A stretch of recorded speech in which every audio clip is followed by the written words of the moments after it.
So all of you have committed to this way and to the Lord, right? I am wondering, when you first took that step and said, God, I am committing to you, I am going all in, what was the hardest thing for you to walk away from? And by that I mean, you know, the devil always throws a million things at you when you are deciding to change, convert, and say, Lord, I'm going to give you my heart, I want this. He will remind you of your friends, your good party days, the marijuana that you should be smoking. No, me. Tell me, what was the hardest thing for you guys to walk away from? I'll take that one. When I first heard the question, I think it brought me to what our apostle always says about the story of Adam and Eve. And in the garden, they were asked not to eat the fruit, the forbidden fruit. And the serpent came to Eve to entice her with the fruit and to say she can have it, even though she knew the Lord said not to eat it. Right. And the question that he plagued her with, that we are constantly still plagued with, is, did God really say? Right. And did God really mean that? And I think even in our walk and finding the Lord and trying to come to him, we struggle with the idea, first, did he want me? And does he want me? And does he want me as badly as people say that he does? And we believe that he does, right? But not only that, is when you have to give up something for the Lord, the enemy makes you feel like you're not going to get it back in return. Or that anything. Right. Or that it's not worth it. Right. It's not going to be good enough. It's not going to be enough. Or you're missing out. You're always missing out on something. Yeah. And I think we can easily point to, I don't want to stop this or I don't want to stop that, which to me are manifestations of the core of saying, I don't want to miss out on something. And I don't think that we serve a God who lets us miss out. Does that make sense? You guys agree? Yes. Yeah. What do y'all think? What do you think as far as when you had to surrender to the Lord? What was the hardest thing to give up? You all have an answer? Well, let me answer that question. I think for me, it was my friends. It was my lifestyle at the time. Okay. And just realizing that the core of what I did was with people who didn't believe in God. So having to separate myself from those people or separate myself from those environments was uncomfortable, because sometimes I'd be at home alone. Sometimes I'd be to the point where I didn't have anybody call and say, what are you doing today? Because they are going to the club. Yeah. They're going to party. They're doing the things that at that point in my life, God was taking me away from. Yeah. So it was hard to surrender that, but God met me there. God sent godly friends to help me along the way. So, Awesome. Yeah. That's awesome. I think when I think about that and what I gave up, nothing in particular really comes to mind. Like, I wasn't dating anyone at that time, so I didn't think about that. And I can't even say really that my friends were it. I guess maybe the answer would be like walking away from the only life that I knew. Okay. And the thought of, okay, do I stop doing everything that I know to try something that I'm not so sure about and I don't really know? So it was just that battle, but I despised the life that I was in at the moment. I was so unhappy no matter what I did, no matter how much weed I smoked, and I smoked a lot. It was just, it was just a place of not being happy anymore. But then you always have that doubt and that struggle of, okay, but if I convert, will I be happy over there? Right. And you just don't know. But thank God you take the chance, right? You take the chance, you make the decision, and you find out that you should have done it 20 years ago. Yeah. Right. So Bistri, how do you feel? Like, what was a hard thing for you to walk away from? Even you say that you've recently really overcome and said, Lord, I'm really going to do this. What was the struggle for you there? Definitely just my whole lifestyle. And it was that complacent mindset. Yeah. It was hard to give it up. And God is still breaking things off from my life. I went through a period of mourning, because it's been like mourning at times. It's been like I have truly been sad at times because I've had to let go of some of the things that I truly enjoyed. And not because God is standing up there and saying, you know, you can't have this, you can't have that. But in order for me to walk the way and the path that I need to walk, I have to let go of some things. I have to have a standard of life. And I've given up some of that stuff, and I'm continuing to give up stuff, but it has been hard. But at the same time, the benefit of giving it up is so much greater. Absolutely. The peace of mind that I have. I'm not sitting around thinking about all those chaotic things that were going on in my life. I have clarity of mind. And that alone is enough for me to break some things off in my life. So you know, that has been hard. Just my whole lifestyle. God set me down and said, Brandy, look at your life. Yeah. What are you doing? Yeah. Are you doing anything? Are you growing? Have you had any growth? No, I haven't, Lord. So do something different. Yeah. Start breaking some things off. Amen. Start walking away from some things. So that decision was a good decision, but it has been hard at times. Yeah. But overall, it has given me peace. So, you know, when coming into this way and walking in this way, you have to let go of some things, but God always replaces it, and it's for a purpose. Amen. It's not just because Amen. you're just not doing certain things. God has a reason for that. Yeah. Always remember that. It's not just because you have to. It's a plan. Yeah. It's Yeah. necessary. Yeah, you said some things. She said some things that kind of made me think of, you know, other conversations I've had about identities we create. And I think all of us are saying the same thing, that we create this idea of who we want to be, who we think we should be, who we want others to perceive us as. And in that, when you take your finite ideas of what is good and you compare it to an infinite God who knows better, it just makes sense to reason we should check with him first. Right. And if what he decides on an infinite scale is much better than what we've learned in the few years we're here, Yeah. we might need to take heed of it to say maybe he has a reason for that. Right. And if I can only see just what's in front of me, yet he sees what's all around and through me, I think he might have a better idea than what I think. Yeah. But I think it's hard because at the beginning when you're trying to say, do I give it to God or not? We're so close to the situation. We're so close to Right. these creations we made that we're fearful that he won't let us have what we create. Right. But if we realize he's that much bigger to create something better, Yeah. we might be willing to give it up. What do you much, think? much better, right? Yeah. Much better.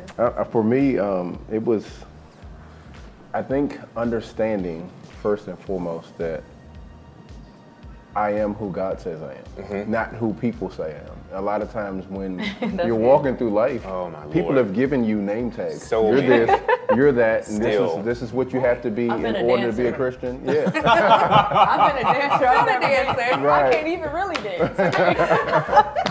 Yeah, and just understanding, like, wow, God, you created me unique. I wasn't meant to be like anybody. Yeah. I wasn't meant to talk like everybody else. Right. And understanding that kind of gives you a serenity just about life. Like, I can move forward now. Yeah, I yeah. can do this, and I can do it with God. Oh my God, it's so true. Yeah, we create our identities too. You know, I've went through times in my life because I had insecurities about who I was. I created someone else, and most of Yep. the time I created this through drinking and having fun and Yeah. partying. Yeah. And I became fun Brandy and party Brandy. That liquid carriage, huh? Yes, which led me into Yeah. things that I never felt good about the next day. Oh, yeah. I said Right. things, I'd done things that I Definitely. never felt great about. But I felt like I had to do that to feel something because I was lacking something. And the whole time God was standing there saying, I have this for you, put that down, Right. let me give you this instead of that. And it took so many failures for me to understand, okay, God, let me pick up what you have for me because it's so much better. And I'm still picking up what God gives me, but I had to start doing that. And you have to give it up. You have to let something out of your hand in order to pick something else Yeah. up. So Yeah. I love that you all have said that because I think that people that have not converted and unbelievers, they don't realize that we were there. Like, we don't just say, this is better over here just to say it and sound Christian-y. We were really there before. We were drinking too much. We were addicted to porn. We were smoking too much Having weed. too much sex. Having too much sex with Right. people, and you don't even realize what that's doing. And I love that you all are saying that. I think that unbelievers also do not realize that there is, in the spiritual realm, like a blindness, and they can't really see beyond something until you take that step.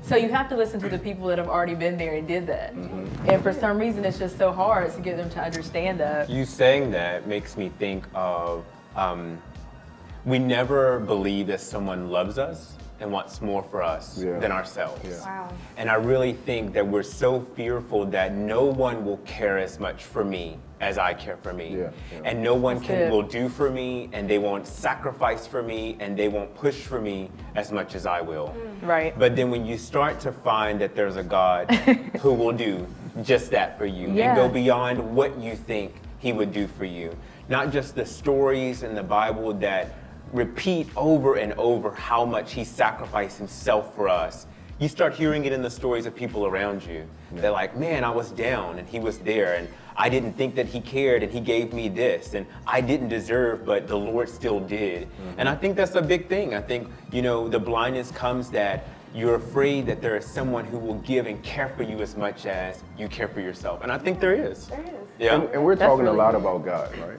But I want to ask you all the question. Uh-oh. Is God real? And how do you know personally? How do you know for sure that the God that you serve is the only one and he's the way? Wow. How do you know that? Okay. I was last to answer the question, so I think I get a pass on being first. I'll go to Angel. I'll go All right, first. let's do it. So the funny thing is, and I mentioned this in my book, I asked my father one day, I must have been about 13 or 14, and I said to him, how do I know that what you all are teaching us and bringing us up in, which was Christianity, how do I know that's real? Yeah. Right. Because as a child, you're like, Yeah. you start figuring out that you only know what your parents tell you. Right. So I'm looking up one day and I'm like, how do I know this is real? Maybe it's not.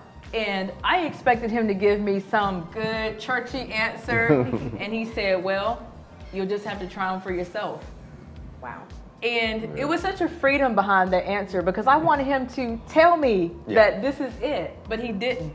And I think that the fact that he said that was more of the wake-up call for me than him telling me exactly what God has done. It was Angel, I trust him so much. If this doesn't work for you, then don't do it. But it was his boldness in that statement because he knew that it would work. Yeah. So I know God is real because I did what he told me to do, and I tried him, and I said, God, if you are real, if you don't like me doing this, if this is what my life is supposed to be, then tell me that. And the Lord began to speak to me, even in my sin. And I look back at who I was, and no one else could have changed me from being that person. Right. No one else could have Yeah. cleaned all of that mess up except God. And we talk every day. We meet every morning. We meet at night. Like, that's my homie. Yeah. So he is definitely real. That's Yeah. awesome. You know, that is another loaded question. It is so easy. I can, without a doubt, say yes, God is real. Right. You cannot take that away from me. Like, I know that for a fact, 100%. But how do you describe that? Right. Like, how do you tell someone that God is real? Because God has done some things that I can't explain. Right. So how do I explain that to someone else? You know. Right. I think about the many things that God has taken me through personally. Times that I probably should have been dead. Yeah. You know, I probably shouldn't be sitting here right now. I've done some things, I have made some decisions that someone else probably would have died, literally. Yeah. And God has brought me through those things. I think about even within myself, and I've always had this fear of having mental illness because that is like a very closely, you know, prevalent thing in my family. And there's been times where I've literally felt like I am going to lose my mind. Like I'm losing my mind, I'm falling into depression, I don't feel good, I don't feel like going forward. And only God could have been the one to pick me up out of those situations. It wasn't anybody else. It wasn't another person. It wasn't myself, because physically I couldn't even move at times because I felt heavy with things. But God has managed to pick me up and allowed me to walk, and I know it's only Him. I can only give that to Him because no one else could have done that. Yeah. Right. That's how I know that God is real. Yeah. Because God is active. He's not a God of yesterday. He's a God of today. Wow. Yeah. He is here right now.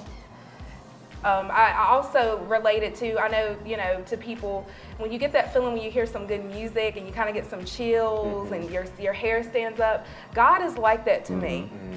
Where does that come from? This is not random. We feel that. You feel it. It's something extra. It's not just biology. It's something there. That's what God is to me. It's that feeling, those goosebumps, the hair raising on my skin. That's how intimate He is with me. So that's how I know that He's real. And once again, the only way that you're going to know, you got to taste and see. That's the only way you're going to know. That's true. Yeah. I agree. And I think I can piggyback kind of off of just the life experiences, even when I didn't know Christ. I can remember me and my friends were going to a club one night, and the next day I had to go to a funeral. And this is my days where I had a girlfriend, I had another girlfriend, and Lord. one of the girlfriends that I was dealing with, or lady friend, so to speak, she had a funeral for her son, and I wanted to be there. I wanted to be the good, bad boyfriend. I mean, Right. you know, Exactly. I don't know how to explain it. Bad boyfriend. But I wanted to be there for her. So that night we left the club about 3 o'clock and I'm riding up the road, and I'm going maybe 100 miles per hour, right? But then my friends in the car get to fighting or bickering, so to speak. And one swings and I have to pull over to the gas station, break up the fight, and we get back in the car. And now it's almost close to 4 o'clock. So I'm like, okay, all right. 4 a.m. 4 In a.m. the morning. Right? And the funeral was at 9 a.m. So at least I gotta get the smell off me. I gotta take a shot. It's a lot I gotta do here, right? So I get back in the car. Now I'm going about 140 miles per hour. And Crazy. what happens is the 2 cars in front of me slam on brakes. And because I'm behind, I have to slam on brakes also. And my car does a complete 360, hits a cement wall in the front and in the back. The airbag didn't deploy in my face, it kind of deflated. I dropped the car down in 4th gear and was able to drive home without a scar, without a scratch. If you've seen the car, you're like, how did they make it through? Serious. And I can remember me and my friends getting down. And none of us at the time were serving God, but we thank God. Like, we realized would that thank this God had too. to be God. Yeah, This had to be right. God to allow us Wow. to make it through. And my father and my mother saw the car, they were like, what happened? And of course, during that time, I was lying, so I probably told some fable, but I know God is real through the experiences He's brought me through. Even in your sin. Yeah, huh? even in my sin, even coming to Him, even when I first accepted Jesus Christ as my Lord and Savior, that transaction took place at my desk. At work, a lot of times you think, I gotta go to church Right. and give my heart to the Lord. When I realized, and I was reading the book Purpose Driven Life, how God views sin and how He loved us enough to send His Son, Yeah. it confronted me with who I was and how I was treating people. And Yeah. I gave my life to God right there at my desk. And like she said, it's not a ooey gooey feeling, but I knew something changed. The guilt left. Right. The pain and the frustration of some of the things that I was doing at the time, all those things, it was like a freedom. Yeah. And I know He's real because of those Yeah. things. Right. Okay, Duval, do you want to answer the question? I think repeating what Brandy said, just kind of like, I can't even explain how He's done things, so how can I explain it? But what comes to mind is that God created all of us in His image. So all of us carry a piece of Him. And I think if a person sat and thought to themselves whatever they want in whatever time frame, there is something that's missing in all of us. There's something in a part of us that wants to belong to something. All of us want to be known for who we are. All of us want to be accepted for who we are. Yeah. All of us want to be our truth, right? And I feel that as the word describes Him as the truth, as our life, He is the very thing our deepest heart's desire long for. And I think that proves somewhere that a God exists to fulfill us because He was a God who made us. I think that's the first thing I think about. But at the same time, I think the stories that we all carry, the experiences that Don't we give share. me all the stories. Give me your story.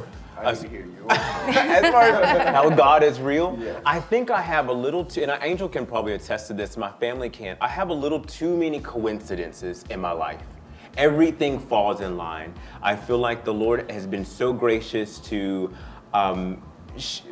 give me a few too many times where I asked for this and He gave it to me, or He knew I needed it before I asked, or He set something up in place for me to see it at the right time at the right place. It's a little too many coincidences that I felt like it just wasn't happenstance. It was a God who loved me and is taking care of me. That makes any Right. sense. Good, Yeah. good. Definitely Yeah. does. So I have another question then. I'm going to change it a little bit. You know, there are so many myths about Christians.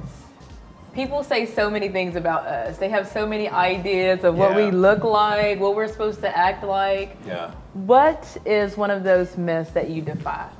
Tell me what the myth is that you don't like that people think about Christians, and how do you defy it? Oh gosh. I'll start. Yeah, you start. So when I think about that, I think about how people think the Christians don't have fun.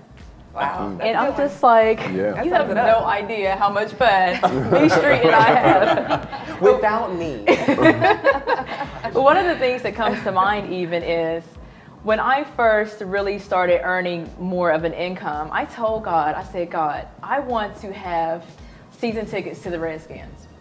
And I think that if you say that to some Christians, they'd be like, God doesn't care about the Redskins. But God cares about me. Right. And that's the whole thing about that. I'm such a diehard Redskins fan. I love football. And while that could be like nothing to someone else, it was like one of those things that was like way up here on my list that I was like, God, I want. And he made it happen. And I had dream seats, which are like the best seats. And for a few years. Got the benefit of that. And, and I appreciate that God cares about what we care about. And I despise that people think that God doesn't, or that he only wants you to be in church every week. It's not that. He wants you to enjoy this life. He put you here to enjoy the life. He put the Redskins here for me to enjoy them. Now I need them to win a little more, but that's one of the things that I defy, because I know that I have a good time, and people that are close to me know that. But I also just really despise that they think that we don't have fun. It's just a lie that the enemy uses to make them not want to. Right. Yeah. So can you all think of another one that you know is a myth that you really defy?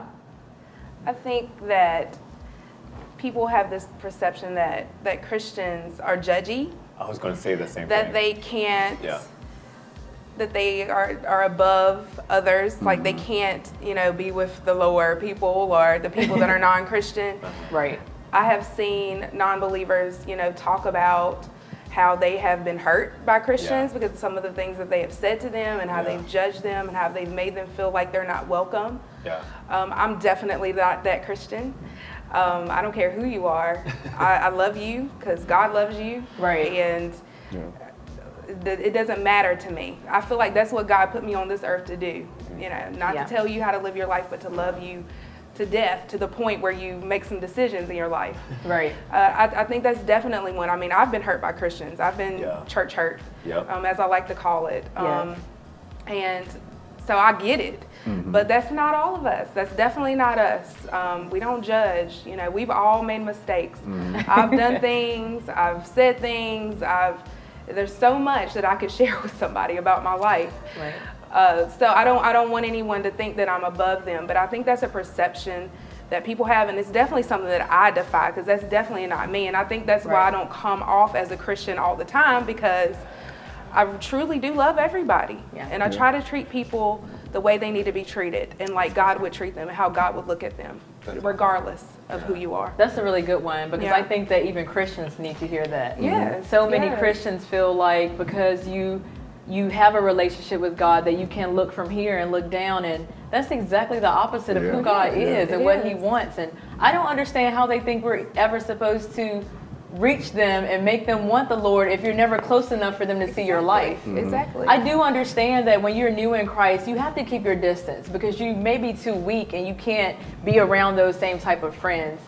But at some point, you have to be able to go around unbelievers so that they can see who you are and say, "Oh, I want that." Yeah, definitely. It's a part of your witness. That should be how you're drawing people to God, by loving them and being among them. Because it's not about us. Like, we made the decision. We're walking on the path. We have to uplift each other. We have to pray for each other. But our mission is who can I bring along with me? Who can I pick up and say, come on? And it's not you guys. Y'all are in it with me. Like, we're in this race together. I want to be able to step out and say, you come along with me. And me coming off as judgy and that I'm better and that I'm living a better life to someone is not the way that I need to be as a Christian. It's not. And I think the biggest myth for me is like, for Christians, a lot of times people think you just arrived. All of a sudden, I got here, everything's perfect. Your life is always, you seem like you're always doing well, but that's the furthest thing from the truth. That is the furthest thing from the truth, because if I look back at my life, if people look at me now, like, I won't believe you went through that. I don't believe that you went through a stage in your life where you didn't have a full-time job, and that you didn't have a nice car to drive, where my car might be on the side of the street and I'd be broke down, calling my dad up trying to get a ride, or people expect or perceive that you just arrived there. Now you're a Christian, life is good, life is blessed, blessed and highly favored. A lot of that's the cliche, but it's a process, and I think for people, it's willing to endure that process, because he says that part of this walk, you will have some tribulations, but he'll be there with you. I want to piggyback actually on both of you guys, because Brandy pretty much stole my answer, is that they think we're judgmental, and I can get it and I understand it. But I think it's also because some Christians carry the standard of the Lord as their standard. It is His standard we live by. So I'm in the fight just as much as anyone else is in the fight to live up to His standard. And like, it's a process for us. So I have no room to judge you where you are, because I'm fighting for the standard just like you're fighting for the standard. That's a good point. And I think it's hard sometimes because as Christians, we can take and pride ourselves in trying to do what's right by the Lord, but we make it our rules and our guidelines, and it's not ours, it's His to live by. And I'm living for that just as much as someone else is living for that, you know? Yeah, that's And really it good. keeps you humble. Yeah. When I remember who I used to be and what I used to do, when I see somebody on the street, I'm like, I'm no different. I did it too. And it's not a perception of I'm better than you. No. Because I could be worse than you if it wasn't for God's grace. And still, even next week could still be worse than Yes, you indeed. if you don't stay focused on the Lord, Yeah. right? Yeah. That's good.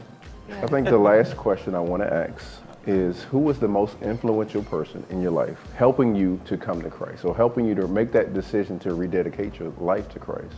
And I want to start with Duvall. Oh no, I was thinking it through. Oh, just one person? Just one person. Oh. Obviously, I always want to credit God and the Spirit of God. He's always first, because He is a person to me. So that's first and foremost, right? I think first it comes my dad and mom. I think they were both set an example for me that was a little different. I felt like my mom was very good about letting me know that the Lord will speak to her, talk to her, and pursue her. I think my dad was good about showing me how to pursue God myself. So I felt like I had a very well-rounded view of how I pursue Him, He pursues me. And I think they both did a very good job for me. You know, how do you feel? I definitely think that our parents were definitely where it all started, and even our pastors Jeff and Linda Herbert, definitely influential in my life, because I really learned relationship with them. But I also have to say you, Duvall, Lord. because you started walking with the Lord before I did, and it was never like you preached at me or anything like that. But I knew that we were close, and I always thought, even in my sin, if He is committed in that way, it must be something. So while you never preached to me, you invited me to church and that kind of thing, I always thought, wow, you know, you can always relate to someone that's close to you. And you were a person that was close to me that was trying to serve God in a young stage of your life. So you were influential in my life.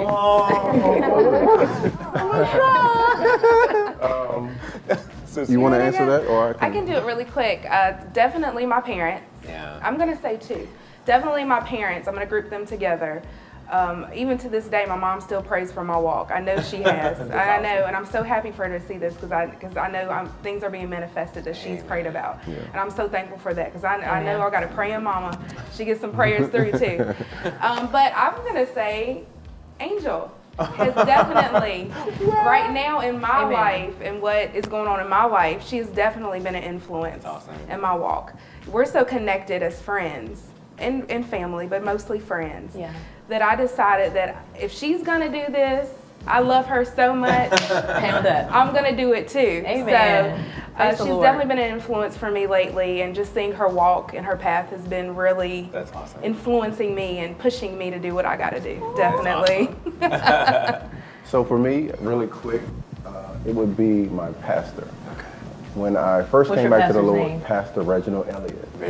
And I had a lot of questions about God, and I remember wanting to know more about the Bible, but I had no clue where to start. And he took out time every Saturday to meet with me and to go through books of the Bible with me. So he was most influential to me. That's awesome. We need each other, right? Yes, we do.